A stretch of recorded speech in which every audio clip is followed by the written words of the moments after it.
Un feto di 6 mesi nascosto tra le foglie di un cespuglio.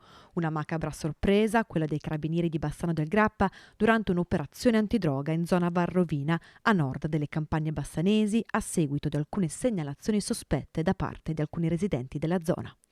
Era qualche giorno fa quando le forze dell'ordine impegnate nei controlli stavano setacciando una zona verde, in particolare un cespuglio solitamente nascondiglio di sostanze stupefacenti. Ma questa volta, tra il fogliame e i rami, al posto di ovuli di eroina e cocaina, l'amara sorpresa, il cadavere di un feto di circa 6 mesi immerso in un liquido trasparente e custodito in un'ampolla di vetro.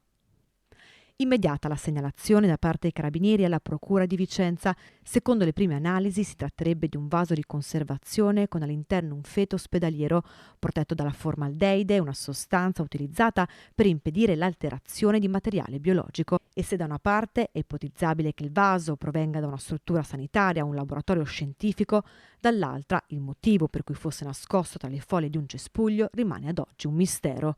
Sono molte, infatti, le domande a cui gli inquirenti cercheranno di rispondere nelle prossime settimane.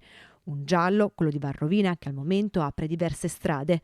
Il timore, infatti, è che dietro al ritrovamento possa esserci un vero e proprio mercato clandestino destinato a riti occulti. Un'ombra, quella del satanismo, che torna a inquietare il territorio. Occultismo, sette e riti di iniziazione. Una città, quella di Bassano, che questa mattina si è risvegliata nel terrore di una vicenda dai contorni ancora tutti da chiarire.